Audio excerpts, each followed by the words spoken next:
Hello everyone, कैसे हो आप सब। आज हम पढ़ेंगे रीतिकाल की प्रमुख प्रवृत्तियाँ। उससे पहले हम मतीराम के बारे में पढ़ते हैं कि मतीराम को आचार्य शुक्ल ने रीतिकाल का पहला प्रतिनिधि कवि माना है। तो देखते हैं कि रीतिकाल की प्रमुख प्रवृत्तियाँ। मतीराम मतीराम भावों की अकृत्रिमता के कवि मतीराम माने जाते हैं।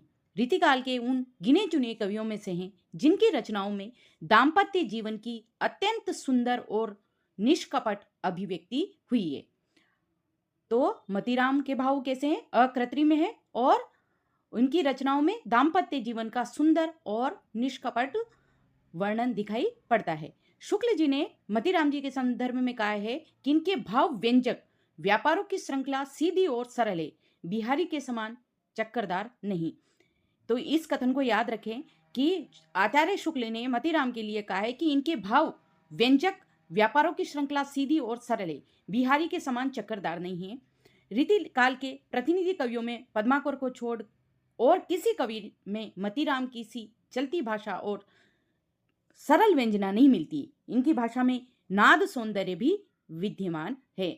तो देखें कि रीतिकाल के दो प्रतिनिधि कवि हैं, एक तो पद्माकर है और एक है मतीराम। तो मतीराम के लिए मतीराम की तुलना पद्माकर से की है। तो कहा है आचार्य शुक्ल ने कि रीतिकाल के प्रतिनिधि कवियों में पद्माकर को छोड़कर और किसी कवि में मतीराम की सी चलती भाषा और सरल व्यंजना नहीं मिलती। इनकी जो भाषा है उसमें नाद सौंदर्य भी विद्यमान है। रसराज और ललित लराम जो मतीराम की रचना है के संदर्भ में कहा है आचार्य शुक्ल ने कि रस और अलंकार की शिक्षा में इनका उपयोग बराबर चलता रहता है। तो याद रखें इस तथ्य को कि रसराज और ललित ललाम के संदर्भ में आचार्य शुक्ल ने रस और अलंकार की शिक्षा में इनका उपयोग बराबर चलता रहता है। यह आचार्य शुक्ल ने रसराज और ललित ललाम के लिए कहा है। ख्याति का मुख्य कारण है शुक्ल जी के अनुसार ये भावों की अकृत्रिमता, मतलब इनके जो भाव थे वो स्वाभाविक थे, उनमें कृत्रिमता नहीं थी, उसके लिए विख्यात थे।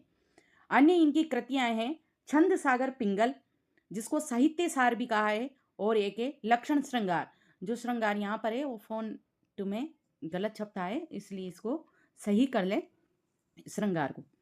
इस भाग से जुड़े अन्य महत्वपूर्ण प्रश्न देखें कि आचार्य शुक्ल के अनुसार मतीराम की भाषा की सबसे बड़ी विशेषता है तो भावों की अकृत्रिमता यानी स्वाभाविकता, चलती भाषा और सरल व्यंजना।